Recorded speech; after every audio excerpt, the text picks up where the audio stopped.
그동안 우리의 시선이 땅을 향해 있었다면, 그리고 우리의 자아를 향해 있었다면, 이 시간 우리의 예배의 주인공이신 우리 하나님께 시선을 들어 그분을 향하고 마음을 모아서 그분께 예배하기를 소원합니다. 불편하신 분들을 빼고는 우리 다 같이 자리에서 일어서서 우리 하나님께 묵상기도 드리심으로 예배하겠습니다. 오늘은 사순절 첫 주입니다.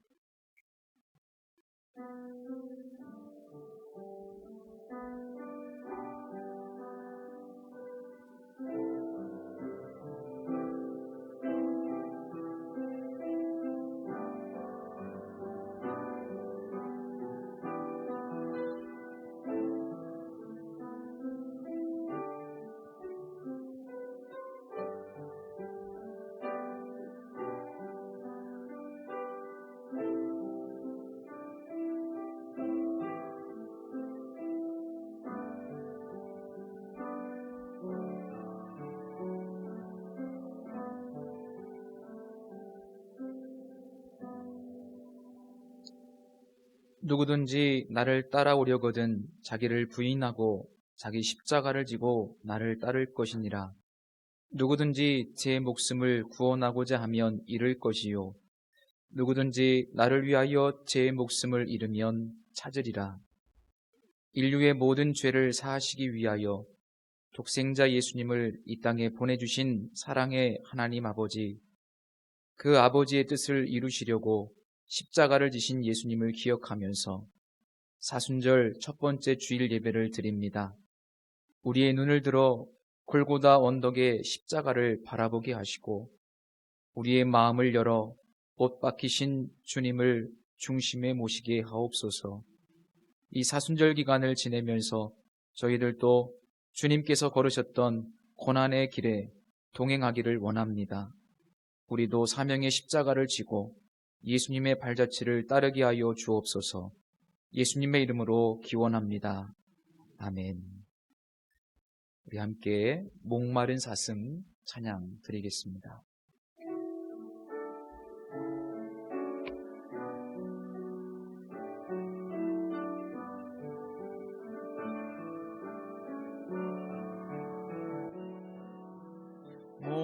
목마른 사슴 시냇물을 찾아 헤매이듯이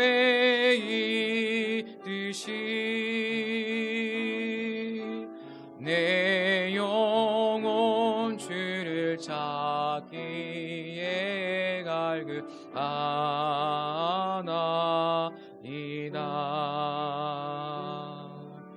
주님만이 나의 힘, 나의 방패, 나의 참 소망. 나의 몸 정성 다 바쳐서 주님 경배하. 금보다 귀한 나의 주님, 내게 만족 주신 주, 당신만이 나의 기쁨 또한 나의 참 보배. 주님만이 나의 힘, 나의 방패, 나의 참 소망. 나의 몸 정성 다 바쳐서 주님 경배합니다.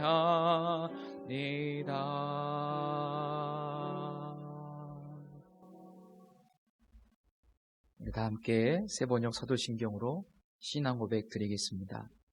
나는 전능하신 아버지 하나님, 천지의 창조주를 믿습니다. 나는 그의 유일하신 아들, 우리 주 예수 그리스도를 믿습니다. 그는 성령으로 잉태되어 동정녀 마리아에게서 나시고 본디오 빌라도에게 고난을 받아 십자가에 못 박혀 죽으시고 장사된 지 사흘 만에 죽은 자 가운데서 다시 살아나셨으며 오르시어 전능하신 아버지 하나님 우편에 앉아 계시다가 거기로부터 살아있는 자와 죽은 자를 심판하러 오십니다. 나는 성령을 믿으며 거룩한 공교회와 성도의 교제와 죄를 용서받는 것과 몸의 부활과 영생을 믿습니다. 아멘. 우리 함께 이 시간 지난 한 주간의 삶을 뒤돌아보면서 참회 기도를 드리는 시간입니다. 우리 조용한 기도로 우리 하나님께 나아가겠습니다.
여호와께서 말씀하시되 오라 우리가 서로 변론하자. 너희의 죄가 주홍 같을지라도 눈과 같이 희어질 것이요 진홍같이 붉을지라도 양털같이 희게 되리라. 아멘. 자리에 앉으셔서 찬송가 27장 우리 함께 찬양 드리시겠습니다.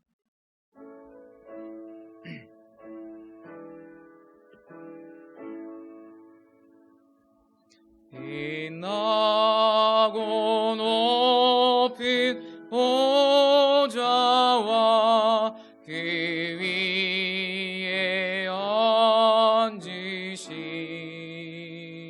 주 예수 얼굴 영광이 해같이 빛나네.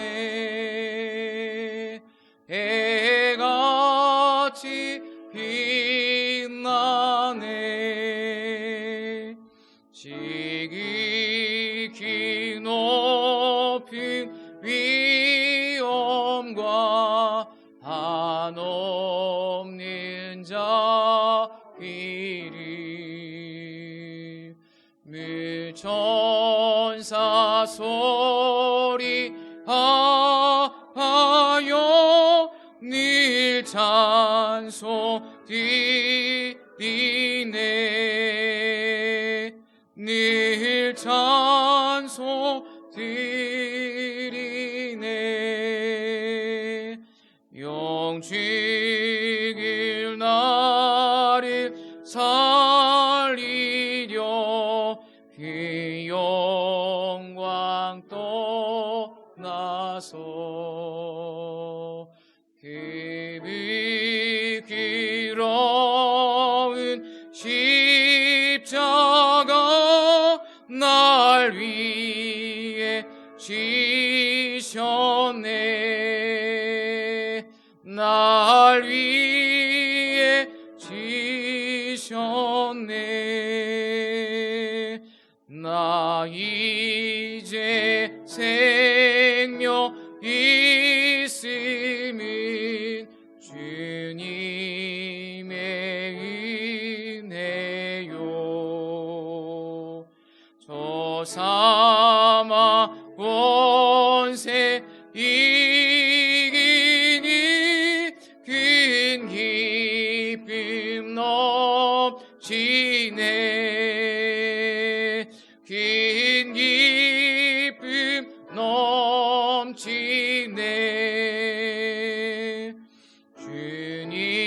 주님의 보좌 있는데 전한 몸 이르러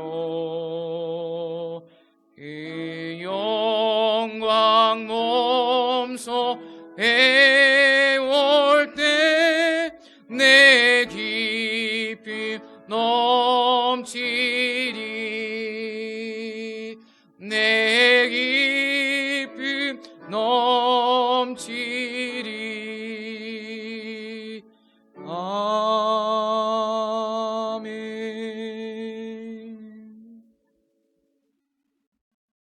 성시교독 교독문 124번 사순절 첫 번째 교독문 함께 교독하시겠습니다.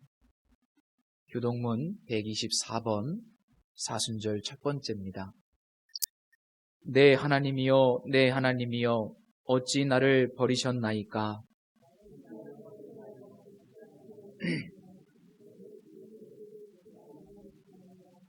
내 하나님이여 내가 낮에도 부르짖고 밤에도 잠잠하지 아니하오나 응답하지 아니하시나이다.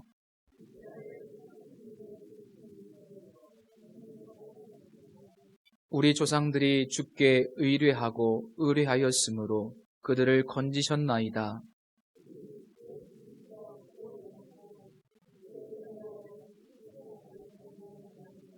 나를 멀리하지 마옵소서. 환난이 가까우나 도울 자 없나이다.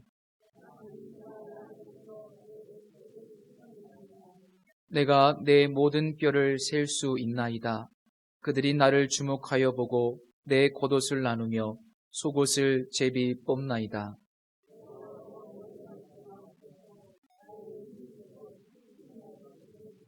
나를 사자의 입에서 구하소서. 주께서 내게 응답하시고 들소의 뿔에서 구원하셨나이다.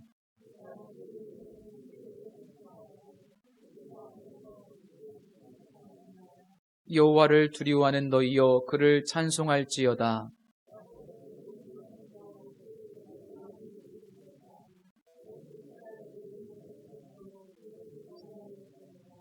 아멘. 찬송가 150장 찬양 드리신 후에 회중을 대표해서 홍옥기 권사님께서 기도해 주시겠습니다.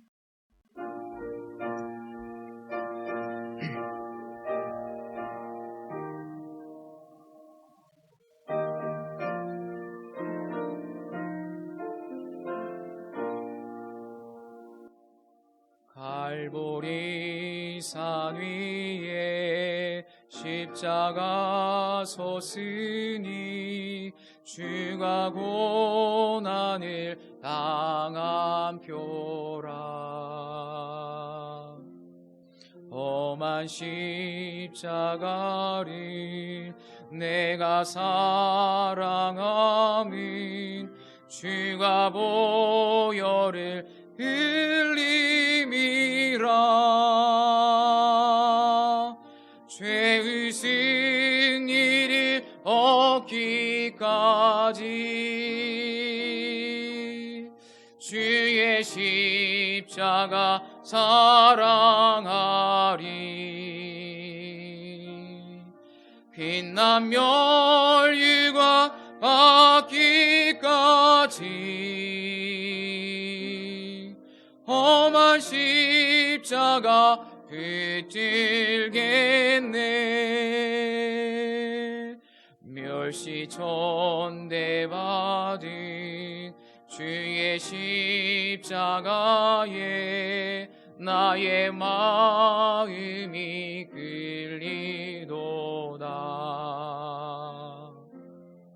귀한 어린 양이 세상 죄를 지고 험한 십자가 지셨도다. 죄의 승리를 얻기까지 주의 십자가 사랑하리. 빛난 멸류관 받기까지 험한 십자가 붙들겠네. 험한 십자가에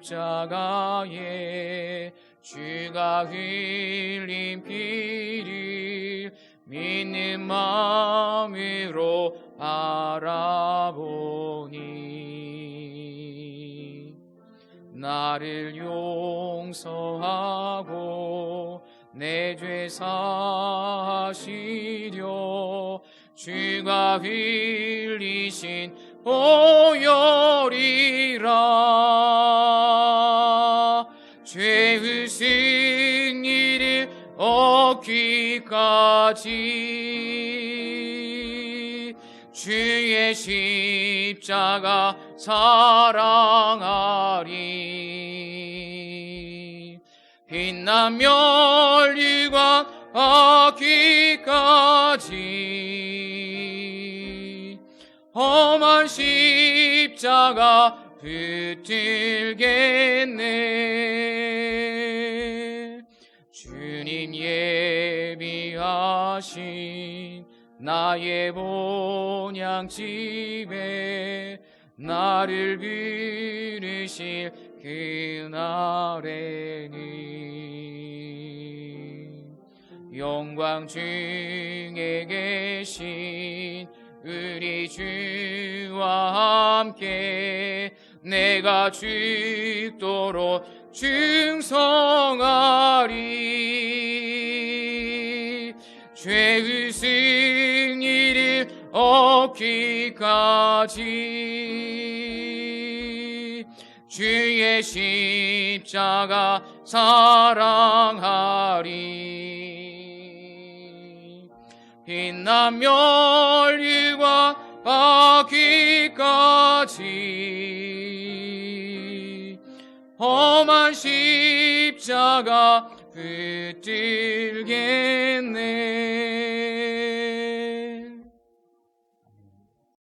참 좋으신 아버지 하나님, 주님의 은혜와 사랑을 진심으로 감사드립니다. 사순절을 맞이해서 그 부끄러운 십자가, 우리를 위해 지신 주님의 모습을 바라보는 사순절 기간이 되게 하여 주시옵소서. 아버지, 십자가의 그 은혜와 그 사랑을 생각하면 저희들이 하나님 앞에서 하지 못할 일이 아무것도 없는 줄 압니다. 그러나 그 십자가의 사랑을 항상 기억하지 못하고 항상 십자가에 매달리신 주님의 모습을 바라보지 못한 저희들을 용서하여 주시옵시고 진심으로 주님의 모습을 항상 바라보는 저희들, 그 은혜와 그 사랑에 감격하여 주님을 진심으로 사랑하는 저희들이 될 수 있도록 성령님 도와주시기를 간절히 기도하고 원하옵나이다. 하나님 아버지, 이 황무지 같은 이 땅에 우리 비전교회를 세우시고 또한 귀한 목사님을 이처럼 세워주신 은혜를 진심으로 감사드립니다. 하나님 아버지, 간절히 기도하고 하나오기는 우리 목사님에게 신과 능력과 영역을 7배나 더하여 주시옵시고 진심으로 우리 하나님의 뜻과 비전을 십자가의 복음을 이 세종 땅에 마음껏 전하실 수 있는 귀한 하나님의 능력자로 세워주시옵기를 간절히 기도하고 원하옵나이다. 하나님 아버지, 우리도 목사님과 한마음으로 진심으로 저희들이 항상 주님 앞에 기도하며 우리가 해야 될 일이 무엇인가 주님 앞에서 바로 생각하고 행할 수 있는 은혜를 베풀어 주시옵소서. 하나님 아버지, 우리 교회가 여러 가지 모양으로 힘이 연약한 가운데 있습니다. 그러나 주님이 함께 하시면 우리는 약하지 않습니다. 주님 역사하시고 함께 하시고 목사님과 사랑하는 모든 성도들에게 마지막 때에 부어주시마 약속하신 성령님을 보내주시옵소서. 우리가 성령받고 능력받고 권능받아 우리 교회가 약하지만 강한 교회가 되게 하시고 작지만 큰 교회가 되게 하시고 가난하지만 부한 교회가 되어줘서 진심으로 하나님 아버지 영적으로 양적으로, 질적으로, 물질적으로 정말 우리 하나님께서 하늘문을 넓게 크게 여시고 쏟아 부어주시어서 저희들이 마지막 때의 사명을 잘 감당할 수 있도록 주님 영권, 인권, 물권 부어주시옵기를 간절히 기도하고 원하옵나이다. 행함 있는 믿음으로 주님을 사랑하고 사모하게 하여 주시옵소서.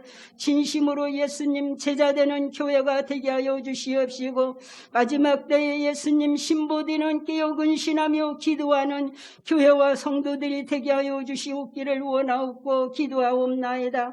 하나님 아버지 간구하고 기도합니다. 슬기로운 다섯 처녀가 되어서 기름 준비 밝은 등불 밝혀놓고 주님을 기다리고 사모하는 준비된 사랑하는 성도들이 되게 하여 주시옵소서.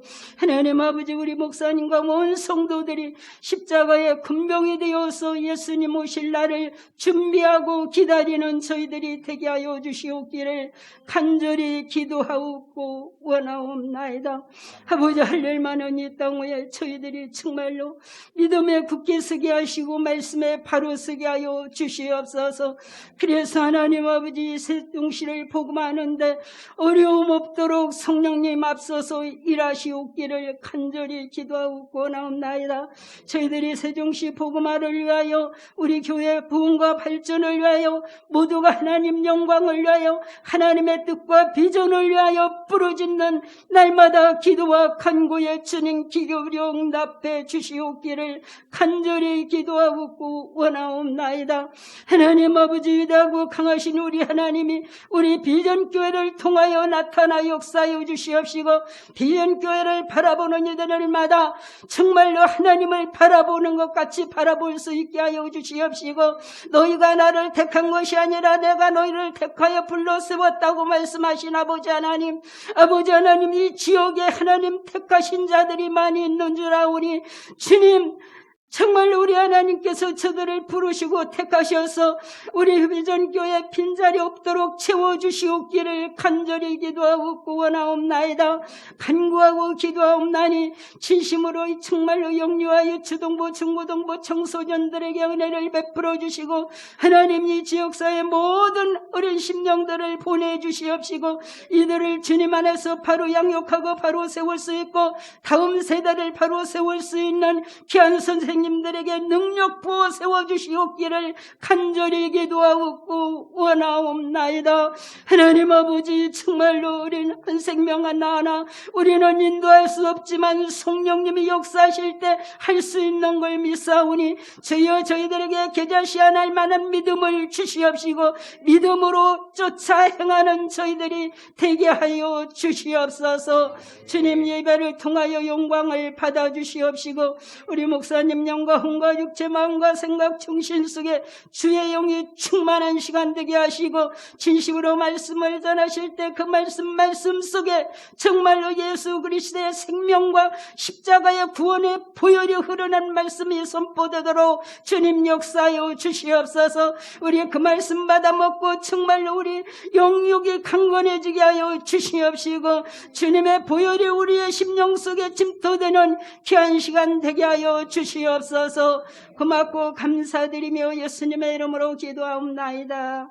아멘. 오늘 우리에게 주시는 하나님의 말씀 보겠습니다.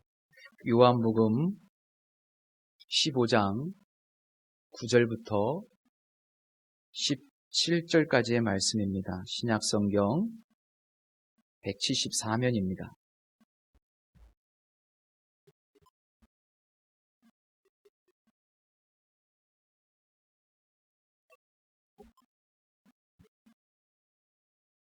요한복음 15장 9절부터 17절 말씀까지 한 절 한 절 교독하겠습니다.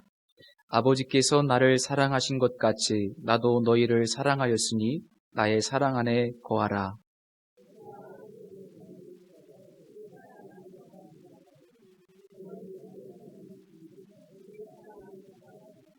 내가 이것을 너희에게 이름은 내 기쁨이 너희 안에 있어 너희 기쁨을 충만하게 하려 함이라.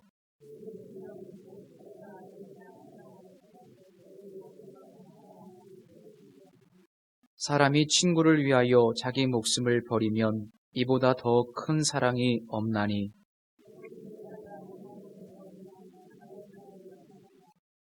이제부터는 너희를 종이라 하지 아니하리니 종은 주인이 하는 것을 알지 못함이라. 너희를 친구라 하였노니 내가 내 아버지께 들은 것을 다 너희에게 알게 하였음이라.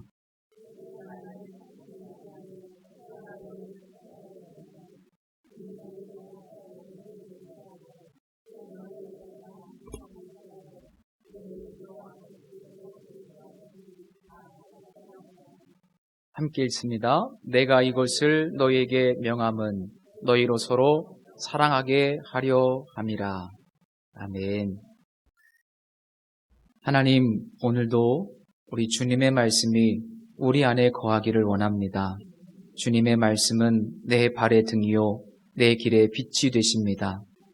말씀으로 세상을 창조하신 주님, 오늘도 주님의 말씀을 통해서 우리의 심령을 새롭게 해주시고 주님의 말씀이 우리의 마음밭에 떨어질 때 우리의 마음이 부욕해 하시고 이 영혼의 양식을 통하여 우리 영혼과 범사가 잘 되는 하나님의 축복이 우리에게 임하게 하여 주옵소서.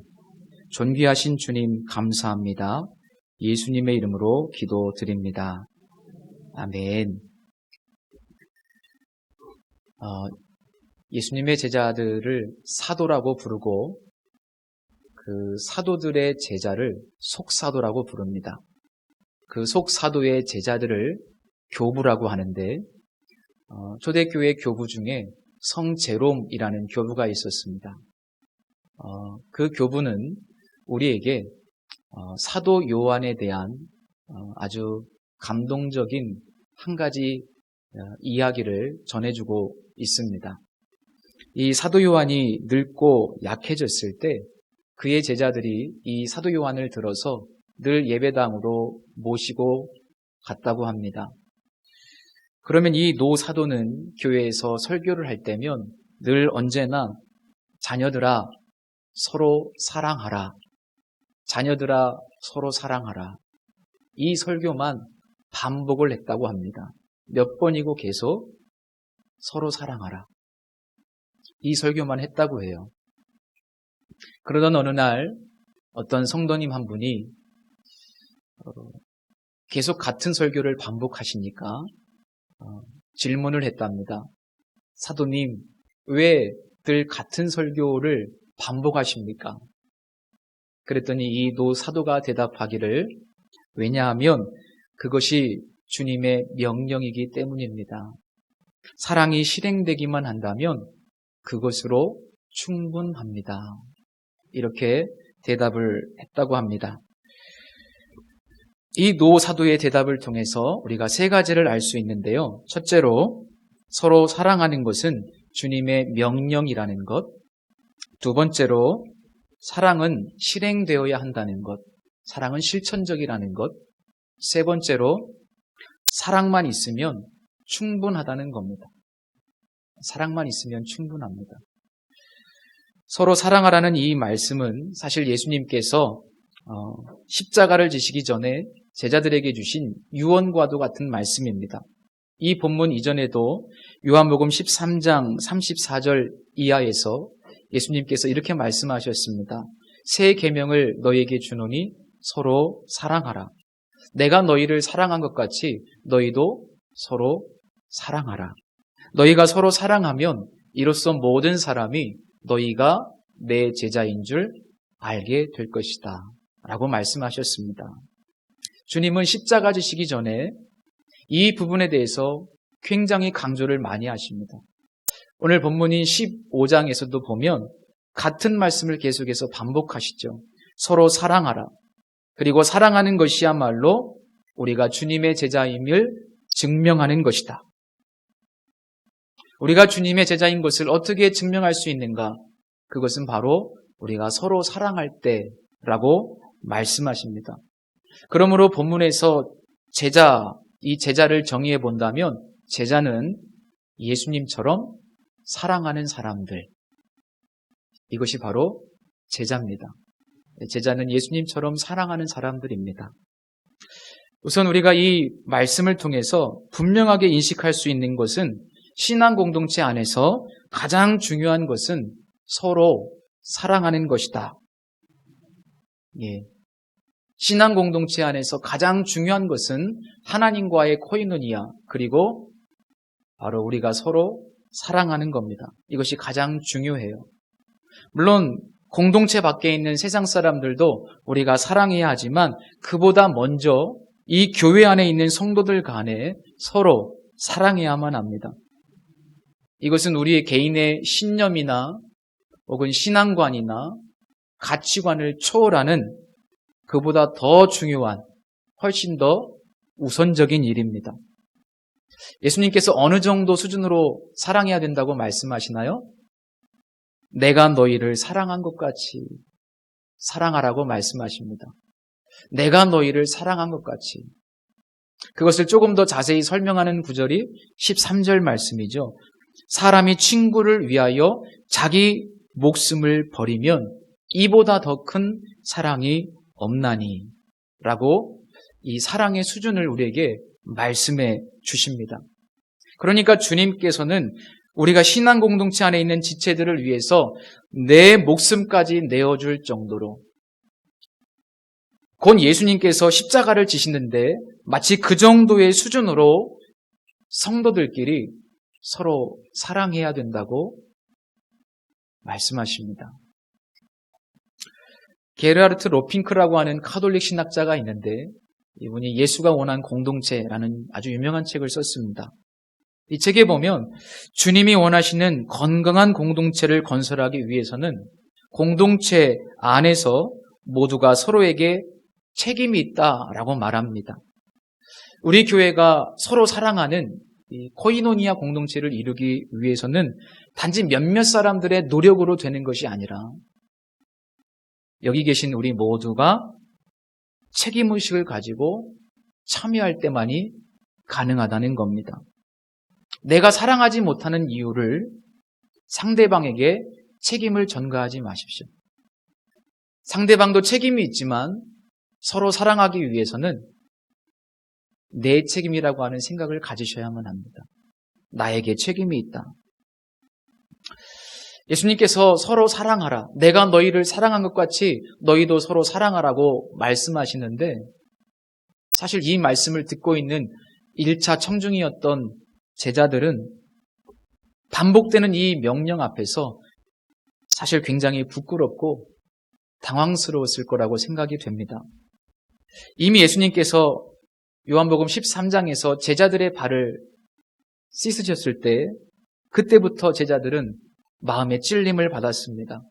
왜냐하면 당시 제자들의 마음속에는 서로에 대한 분노가 가득했습니다. 그 분노가 해결되지 않은 채 마음 한켠에 그대로 남아있었습니다. 불과 며칠 전까지 예루살렘으로 올라오는 길에서 그들은 서로 누가 크냐, 누가 큰 자리를 차지할 것이냐 라는 문제를 가지고 얼굴을 붉힌 적이 있었고 지금도 여전히 마음속으로는 신경전을 벌이고 있습니다. 과연 누가 더 큰 자리를 차지할 것인가? 더군다나 이 제자 공동체의 구성원들을 살펴보면 애초부터 서로 사랑하기에는 너무나 다양하고 다른 사람들이었습니다. 많이 배운 사람도 있었고 상대적으로 못 배운 사람도 있었습니다. 많이 가진 사람도 있었고 상대적으로 가난한 사람도 있었습니다. 더군다나 세리 마태와 같은 전직 매국노도 있었고 시몬과 같은 독립투사, 열심당원도 있었습니다. 이 공동체 안에 이렇게 다양한 사람들이 모였고요. 아무리 봐도 사랑할 만한 조건들을 별로 가지고 있지 않은데 그들을 사랑한다는 것, 서로 사랑한다는 것은 정말 쉬운 일이 아닙니다. 더군다나 목숨까지 바쳐가면서 사랑해야 할 정도로 왜 그래야 하는지 사랑해야 될 이유도 당위성도 지금 제자들은 잘 모르고 있습니다. 오늘날 교회 공동체도 마찬가지라고 생각을 해요. 당시 제자 공동체의 모습과 크게 다르지 않다고 생각합니다. 매우 다양한 사람들이 교회 안에 모여 있습니다. 나와 생각이 너무나 달라요. 신학적으로도 너무나 다르고 이념적으로도 너무나 다르고 정치적인 색깔도 너무 달라요. 성장 과정도 다릅니다. 가난하신 분도 있고 조금 더 많이 가지신 분도 계시고 조금 더 배우신 분도 계시고 덜 배우신 분도 계시고 교회 안에 이렇게 다양한 사람들이 모여 있습니다.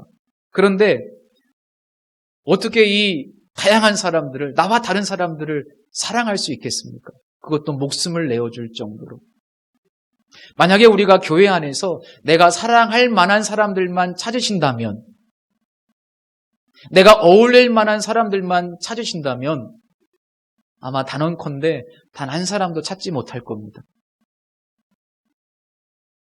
저를 아시게 되면 사랑하지 못하실 겁니다. 가까이 오시면 안 돼요. 다 마찬가지 아닐까요? 다 마찬가지일 겁니다. 내게 사랑할 만한 구석이 얼마나 되겠습니까? 얼마나 많은 사랑의 조건들을 가지고 계십니까? 별로 없습니다. 수용하기 참 어렵습니다. 그런데 예수님은 모래알처럼 하나가 되기 어려운 그들을 하나가 되라고 하시고 서로 사랑하라고 말씀하세요. 오늘 우리에게 주시는 주님의 명령입니다. 그런데 왜 주님께서는 우리에게 서로 사랑하라고 명령하시고 왜 우리는 그 말씀에 순종을 해야만 하는가? 이 말씀을 읽으면서 저는 제일 큰 질문이 그거예요. 왜 우리는 서로 사랑해야 하는가?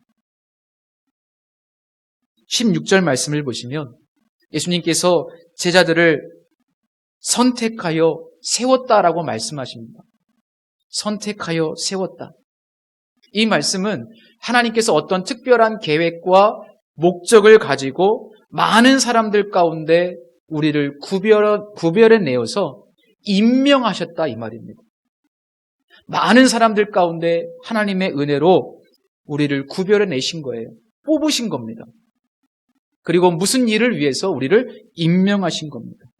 다시 말하면 우리는 하나님의 은혜로 사명을 위해서 임명을 받은 존재들입니다. 이 내용과 함께 서로 사랑하라 라는 이 명령을 연결해 보면 서로 사랑하는 것이 사명과 연관되어 있다는 것을 발견할 수 있습니다. 태초에 하나님이 계셨습니다. 하나님은 사랑이시기 때문에 태초에 하나님이 계셨다라는 표현은 태초에 사랑이 있었다라고 바꿀 수 있습니다. 태초에 사랑이 있었다. 여기서 사랑이라고 하는 것은 아가페 사랑, 즉 타인을 지향하는 사랑, 타자를 지향하는 사랑이기 때문에 사랑하는 대상이 있을 때만 가능한 표현입니다. 만약 사랑의 대상이 없다면 사랑 자체가 성립될 수 없습니다. 왜냐하면 아가페의 사랑은 타인 지향적인 사랑이기 때문에 타자가 없다면 아가페의 사랑이라고 하는 사랑은 존재할 수가 없습니다. 그래서 태초에 사랑이 있었다라는 표현을 조금 더 구체적으로 표현하면 태초에 사랑의 관계가 있었다라고 표현해야 맞습니다. 그러면 정말 처음부터 사랑의 관계가 있었는가? 우리는 본문을 통해서 확인해 볼 수 있습니다. 9절 말씀을 한번 보십시오. 아버지께서 나를 사랑하신 것 같이 라는 말씀이 있습니다. 그리고 10절 말씀에도 보면 내가 아버지의 계명을 지켜 그의 사랑 안에 거하는 것 같이 라고 기록되어 있습니다. 자, 요한복음에 의하면 예수님은 태초, 즉 처음부터 존재하신 분입니다. 요한복음 1장 1절 말씀 혹시 기억하십니까? 태초에 말씀이 계시니라. 이 말씀이 하나님과 함께 계셨으니. 그러니까 처음부터 지금까지 하나님과 예수님은 서로 사랑하는 관계로 존재했다는 것을 알 수 있습니다. 그 사랑은 어떤 사랑입니까? 아가페의 사랑이죠. 지극히 타인을 지향하는 사랑. 이기적이지 않은 이타적인 사랑. 무조건적인 사랑. 끊임없는 사랑. 그 사랑으로 하나님과 예수님께서 영원부터 존재하셨다. 그 사랑의 관계 안에 계셨다는 것을 성경을 통해서 우리가 먼저 발견할 수 있습니다. 이 본문 이후에 곧 예수님께서 성령에 관한 말씀을 하십니다. 16장까지. 자, 그렇다면 성부, 성자, 성령까지 함께 처음부터 어떤 관계로 존재했을까요? 서로 사랑하는 관계로 존재하셨습니다. 자, 우리는 여기서 하나님의 본질을 알 수 있죠. 하나님은 새 인격이 완전한 사랑으로 하나 된 삼위일체 하나님이십니다. 우리가 교리적으로 삼위일체 하나님 하는데 이것을 조금 이렇게 풀어보면 새 인격이 서로 완전한 사랑으로 타자를 사랑하는 관계로 하나 된 공동체가 삼위일체 하나님이에요. 이게 하나님의 코이노니아입니다. 자, 이렇게 완전한 사랑으로 서로를 향한 사랑으로 하나님께서 처음부터 성부, 성자, 성령으로 존재하셨어요. 우리가 이 하나님의 본질, 이 사랑의 관계로 존재하시는 삼위일체 하나님을 이해하게 되면 이제 서로 사랑하라라고 하는 이 명령을 이해할 수 있게 됩니다. 하나님으로부터 출발합니다. 자, 그러면 이 명령은 곧 이 땅 위에 있는 이 제자 공동체, 이 12명의 제자 공동체가 이 공동체가 확장돼서 오늘 우리 교회 공동체가 삼위일체 하나님의 존재 방식처럼 온전한 사랑의 관계로 존재해야만 한다. 교회는 그런 곳이다.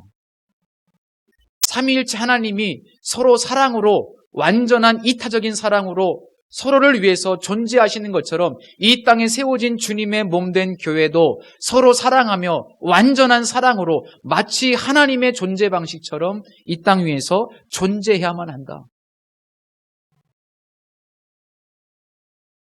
굉장히 중요한 신학적인 내용입니다. 그러면 그 이유가 뭘까? 그 이유는 너무도 분명하게 이 삼위일체 하나님의 본질을 알지 못하는 이 세상에 하나님을 증명해야만 하는 존재로 임명을 받았기 때문입니다. 하나님이 왜 우리를 세우셔서 임명하셨는가? 서로 사랑하는 이 삼위일체 하나님의 존재를 세상에 드러내라고. 하나님은 사랑이심을 드러내라고 우리를 임명하셨기 때문에 우리가 서로 사랑하는 공동체가 되어야만 합니다. 쉽게 말씀드리면 우리는 하나님의 이 본질을 이 땅에 드러내야만 하는 사명을 감당해야 하는데 그 사명을 이루는 가장 큰 일은 다른 것이 아니라 아가페의 사랑으로 우리가 서로 사랑하는 공동체를 만드는 것. 그 자체가 가장 중요한 우리의 사명이라는 겁니다. 성도 여러분, 서로 사랑하는 것은 해도 되고 안 해도 되는 것이 아닙니다. 사명입니다. 하나님의 선교를 위한 가장 첫 번째 우리가 해야 될 일은 공동체가 서로 사랑하는 거예요. 이게 본질입니다. 결국 하나님은 서로 사랑하는 그 코이노니아 공동체를 통해서만 사랑이신 하나님을 온전히 드러낼 수 있습니다. 우리가 서로 사랑하지 않으면서 하나님은 사랑이라고 아무리 외쳐봐야 공허할 뿐입니다. 믿지 않습니다. 그래서 우리가 서로 사랑하는 공동체가 될 때 그 교회 자체가 바로 선교적인 교회가 되는 거예요. 이 사실을 꼭 기억하시기를 축복합니다. 세상 사람들이 종종 교회를 비난하는데 교회를 비난할 때 무엇을 비난합니까? 교회가 능력이 없다고 비난합니까? 아니죠. 교회가 구제하지 않는다고 비난합니까? 아니에요. 거의 대부분 사람들이 비난하는 것은 교회가 서로 싸우고 분쟁하고 다투고 갈라지고 그런 모습을 보면서 교회를 비난합니다. 이것은 결국 교회 안에 사랑이 없다는 것을, 교회 안에 사랑이 없는 것을 비난하는 거예요. 세상 사람들도 알아요. 교회는 사랑의 공동체이라는 것을 알아요. 그런데 교회가 자꾸 그러면 사랑이 있어야 될 곳이 사랑이 없기 때문에 교회를 향해서 손가락질할 수밖에 없는 겁니다. 사도 바울이 쓴 고린도전서에 보면 교회 안에 교인들끼리 얼마나 많은 분쟁과 다툼이 있었는지 모릅니다. 교인들 간에 신학적인 갈등이 있었고 또 아시다시피 심한 파벌도 있었습니다. 또 고소와 고발 사건도 있었고 부자와 가난한 자의 갈등이 있었고 당시 신분제도가 있었기 때문에 거기에서 오는 아주 미묘한 갈등, 종과 주인의 갈등 이런 것들이 교회 안에 참 많이 있었습니다. 그러니까 오늘날 교회 안에서 볼 수 있는 갈등이 이미 고린도 교회 안에 다 있었어요. 그 교회를 향해서 사도 바울이 편지를 씁니다. 그 편지의 일부분을 한번 읽어드리겠습니다. 내가 사람의 모든 말과 천사의 말을 할지라도 내게 사랑이 없으면 울리는 징이나 요란한 꽹과리가 될 뿐입니다. 내가 예언하는 능력을 가지고 있을지라도 또 모든 비밀과 모든 지식을 가지고 있을지라도 또 산을 옮길 만한 모든 믿음을 가지고 있을지라도 사랑이 없으면 아무것도 아닙니다. 내가 내 모든 소유를 나눠줄지라도 내가 자랑 삼아 내 몸을 넘겨줄지라도 사랑이 없으면 내게는 아무런 이로움이 없습니다. 자, 고린도 교회가 1장부터 마지막 장까지 계속해서 문제투성입니다. 어떻게 이렇게 문제가 많을까 싶을 정도로 문제가 많아요. 그런데 그 모든 문제의 원인을 사도 바울은 무엇이라고 진단하고 있는 겁니까? 서로 사랑하지 않기 때문에 발생하는 일들이다. 이렇게 진단하고 있습니다. 모든 문제의 원인은 서로 사랑하지 않기 때문이에요. 그 책임이 우리에게 있습니다. 상대방에게 있는 게 아닙니다. 문제의 책임이 나에게 있어요. 사랑하지 않은 죄 때문에 그런 겁니다. 모든 문제들의 원인이 사랑 때문에, 서로 사랑하지 않기 때문에. 그렇기 때문에 교회가 세상에 하나님을 증거할 수 없게 돼버린 거예요. 그래서 사도 바울은 이 문제를 해결할 수 있는 일, 교회가 문제를 해결할 수 있는 일, 이럴 땐 이렇게 하고 저럴 땐 저렇게 해야 된다라고 구체적으로 말씀하고 있지만, 그러나 본질적으로 가장 중요한 것은 교회가 사랑을 회복하는 것. 서로 사랑하는 것. 교회가 교회의 기능을 회복하기 위해서 가장 중요한 것은 사랑을 회복해야 된다. 사랑은 영원하다. 가장 좋은 은사는 사랑이다. 사랑 외에는 답이 없어요. 사도 요한의 고백이 맞아요. 사랑이 실행되기만 하면 충분하다는 것. 이어지는 사도 바울의 말씀을 보면 사랑은 오래 참고 친절합니다. 사랑은 시기하지 않으며 폼내지 않으며 교만하지 않습니다. 사랑은 무례하지 않습니다. 사랑은 자기의 이익을 구하지 않으며 성내지 않으며 원한을 품지 않습니다. 사랑은 모든 것을 덮어주고 모든 것을 믿고 모든 것을 바라고 모든 것을 견딥니다. 이렇게 권면하고 있습니다. 이 권면을 통해서 확인할 수 있는 아주 중요한 내용이 있어요. 그것은 바로 아가페의 사랑은 나의 감정을 넘어서는 의지적인 영역이라는 겁니다. 내 감정대로라면 어떻게 오래 참을 수 있습니까? 내 감정대로라면 어떻게 친절할 수 있겠습니까? 내 감정대로라면 어떻게 무례하지 않고 성질내지 않고 심지어 모든 것을 덮어줄 수 있겠습니까? 내 감정 그대로 다 드러낸다면 우리는 이렇게 사랑할 수가 없습니다. 사도 바울의 표현에 의하면 이 모든 사랑의 내용들은 우리의 감정을 넘어서서 하나님의 말씀에 의지적으로 굴복해야 하는 영역입니다.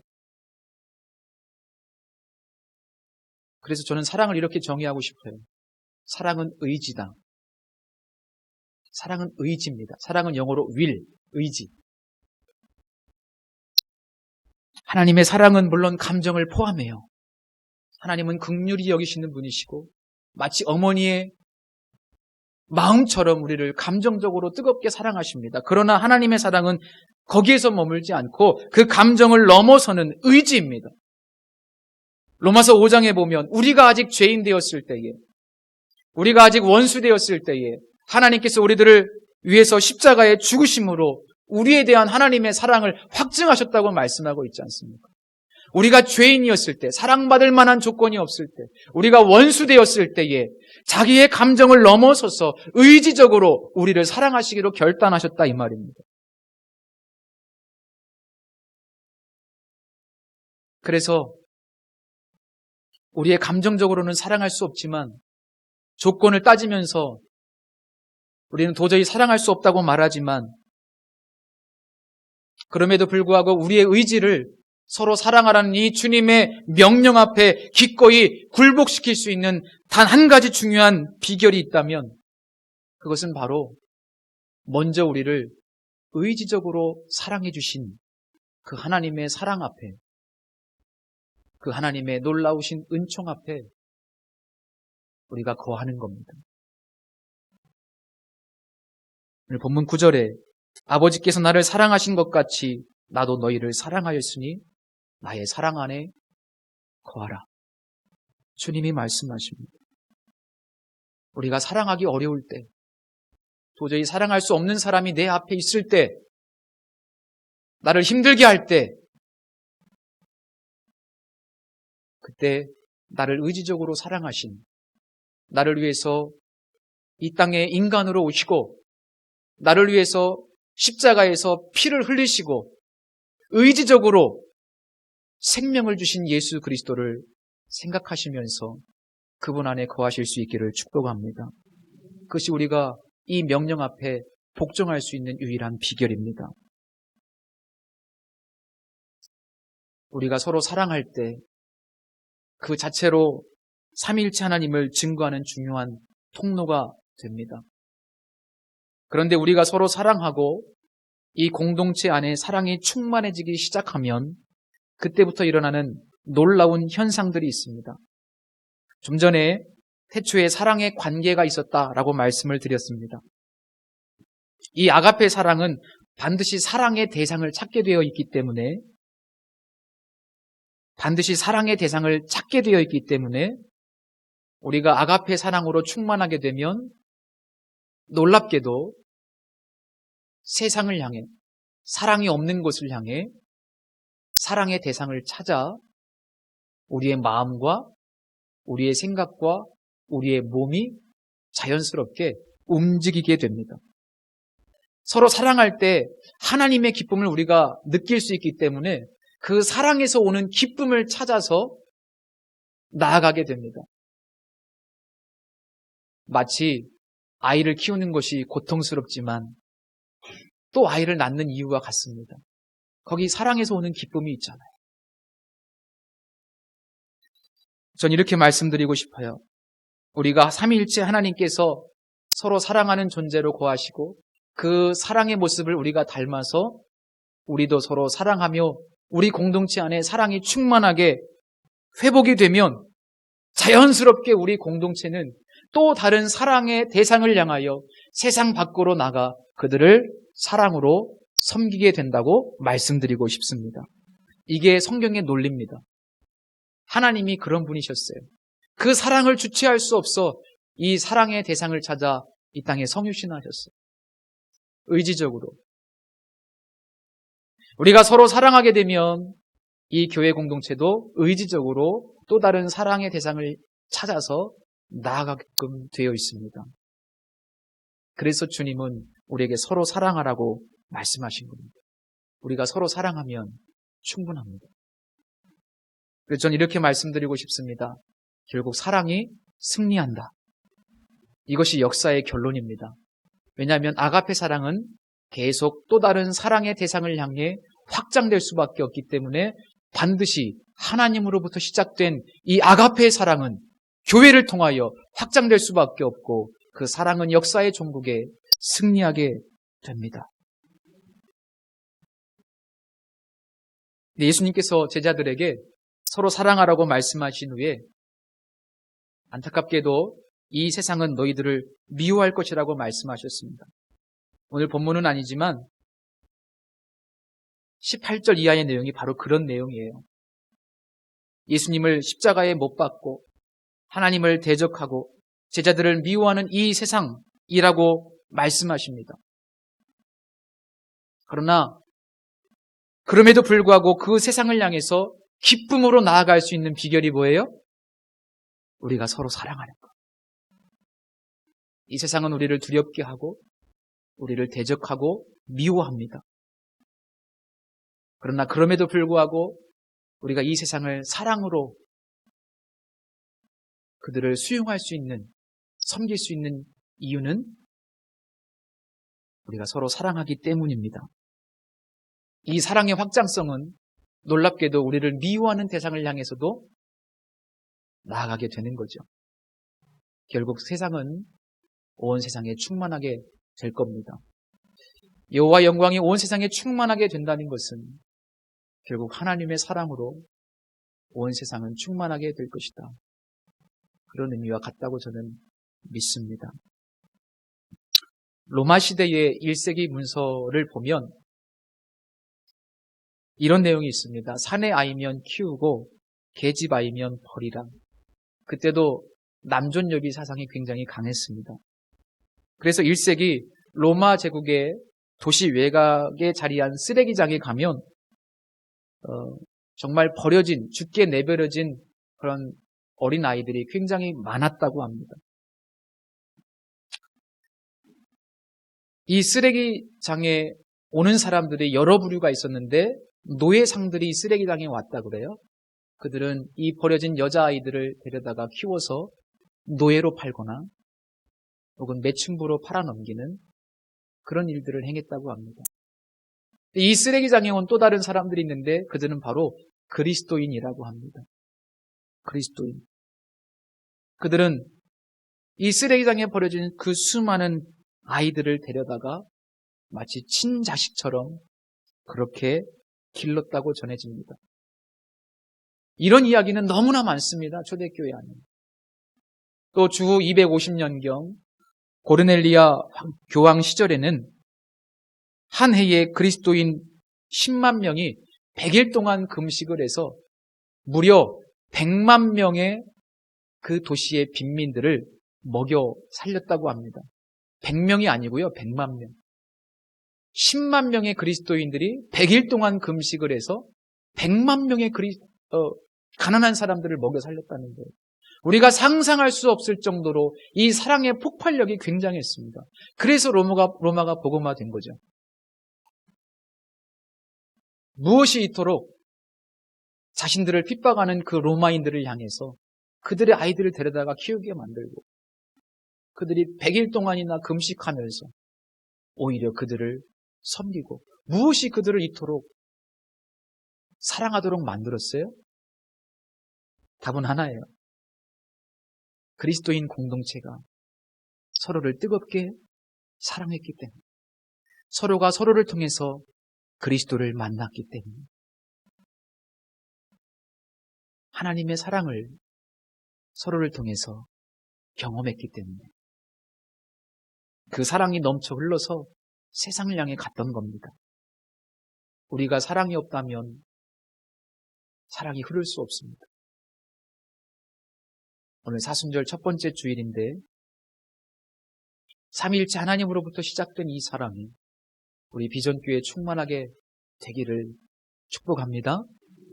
그 사랑이 충만해서 자연스럽게 열방을 향해서 흘러갈 수 있기를 축복합니다. 주님의 의지로부터 우리의 가슴에 품고 우리도 의지적으로 서로 사랑할 수 있기를 주님의 이름으로 부탁을 드립니다. 기도하겠습니다. 하나님, 십자가 지시기 전 예수님을 통하여 우리에게 주신 서로 사랑하라 이 말씀에 어떤 의미가 있었는지 그 자체가 사명임을 깨닫게 됩니다. 이제 나 중심에서 다른 사람 중심으로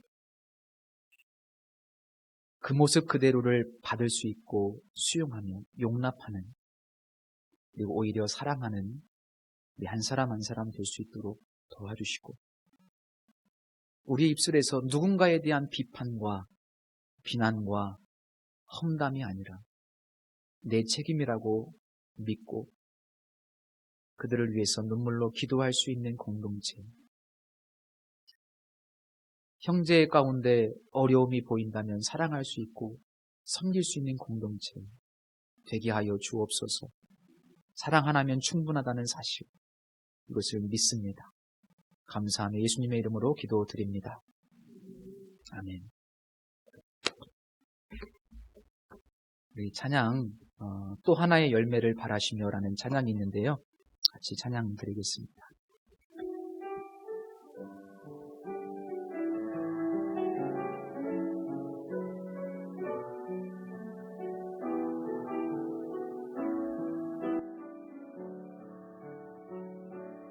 감사해요 해놨지 못했었는데 내가 얼마나 소중한 존재라는 것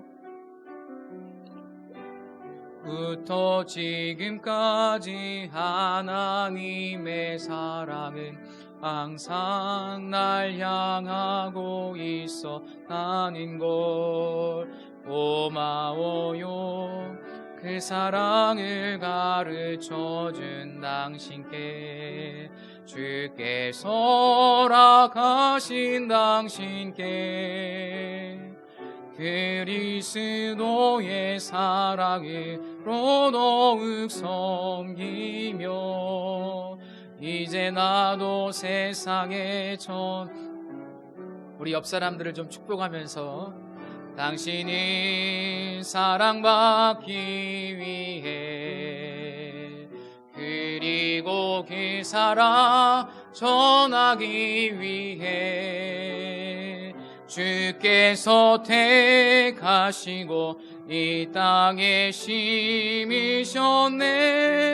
또 하나의 열매를 우리 함께 기도합시다. 이제 의지적으로 사랑하기로 결단하며 내가 사랑하겠습니다. 끝까지 우리 주님께서 가롯 유다를 사랑하시되 끝까지 사랑하셨다고 성경에 말씀하고 있는 거죠. 의지적으로 끝까지 붙들겠습니다. 우리 교회가 서로 사랑하는 교회 되게 하옵소서. 우리 시간 잠시 함께 기도하겠습니다. 할렐루야. 살아계신 아버지 하나님, 오늘 주님의 은혜를 찬양하며 감사합니다. 하나님, 무엇보다 내 안에 주님을 향한 사랑, 주님의 은혜와 사랑이 충만케 하여 주옵소서. 내가 죄인이었는데 하나님 어떻게 나를 찾아오시고 나를 구원해 주셨습니까? 세상에 수많은 사람들 가운데 나를 보시고 나를 선택하시고 나를 구원하신 그 주님의 놀라운 사랑, 하나님 나를 버려두지 아니하고 내게 찾아오신 그 주님의 은혜, 그 놀라운 주님의 의지적인 사랑을 늘 묵상하며 나도 그 주님의 사랑으로 충만케 하여 주옵소서. 이제 주님의 말씀을 따라 우리 교회 안에 있는 공동체 지체들을 한 몸으로 알고 이제 사랑하기를 원합니다. 우리의 사랑의 수준을 높여주시옵소서. 내가 너희를 사랑한 것 같이 사랑하라고 말씀하신 줄, 우리의 본성으로는 참 어렵습니다. 주님 안에 거하길 원합니다. 주님 도와주시옵소서.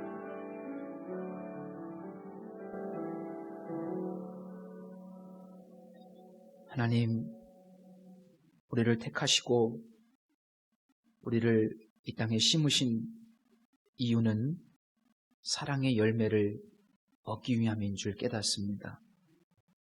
우리의 입술에서 사랑의 언어가 나가게 하시고 우리의 행동을 통해 행함과 진실함으로 사랑하는 우리 비전교회 공동체에 되게 하여 주옵소서. 그 충만한 사랑이 열방으로 흘러가기를 소원합니다. 이 시간 귀한 예물을 구별해 드린 손길들을 축복하시고 하나님, 마음에 재물과 겸하여 하나님을 섬기지 않고 또 내게 남아있는 것도 주님의 것이기에 선한 청지기로 살게 하여 주옵소서. 물질의 복도 필요한 곳마다 허락하시고 하나님, 하늘의 놀라운 기쁨과 사랑으로, 그 무엇으로도 채울 수 없는 사랑으로 우리를 충만케 하여 주옵소서. 예수님의 이름으로 감사하며 기도드립니다. 아멘. 오늘도 함께 예배하신 우리 성도님들을 축복합니다. 오늘은 교회력으로 사순절 첫 번째 주일입니다. 이 사순절 기간 동안 교회적으로도 그러나 개인적으로도 더 주님의 깊은 사랑을 묵상하시고 주님과 더욱더 친밀해지시는 그런 복된 시간이 되시기를 축복합니다. 이 사순절 기간 동안에 사복음서 통독 새벽기도회로 진행되는데 꼭 새벽기도회를 못 오시더라도 가정에서 매일 주어진 말씀을 함께 통독하며 함께 기도하실 수 있기를 바랍니다.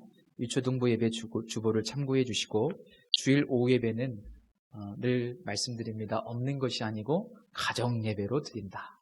우리 교회가 가정 코이노냐가 더 깊어지시기를 축복합니다. 예배당 출입 시에 꼭 방역 수칙들을 지켜주시고 체크해 주시고 기록해 주시기를 부탁을 드립니다. 지금은 부임 신방을 하고 있는데 이틀에 한 가정 정도 이렇게 띄엄띄엄 진행하고 있습니다. 코로나 때문에 기도해 주시고 또 신방을 원하시는 분들은 우리 전사님께 말씀해 주시면 되겠습니다. 중보기도회 매주 토요일 오후 1시 30분에 진행이 되고 교회 청소가 이어서 오후 3시에 토요일 진행이 됩니다. 함께 참여해 주시기를 부탁을 드리고 오늘 교우 동정에 보시면 새가족 지난주에 우리 교회에 왔던 이지수 자매 학생 또 지연 학생이 있는데 자매입니다. 육금자 권사님 손녀 계시는데 주님의 이름으로 환영합니다. 오늘 지연이는 어디 다른 데를 좀 갔다고 얘기를 네네네네. 우리 박수로 잠깐 일어났다 앉아주시면 박수로 환영할게요. 쑥스러우니까 빨리 일어났다 앉아주세요. 네, 예, 환영합니다. 감사합니다. 우리 다 같이 자리에서 일어서서 찬송가 54장 함께 찬양드리고 축도로 예배를 마치겠습니다.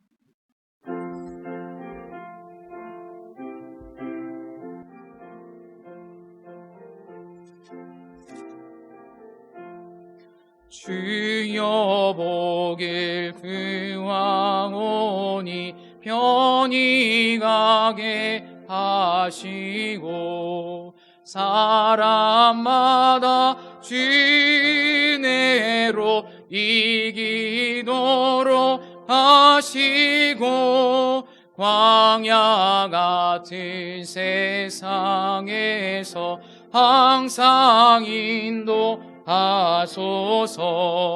주의 복된 말씀 듣고 무한 감사합니다.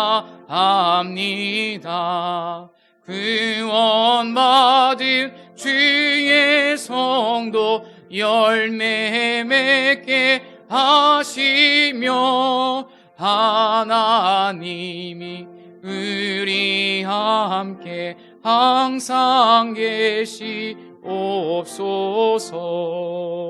아멘.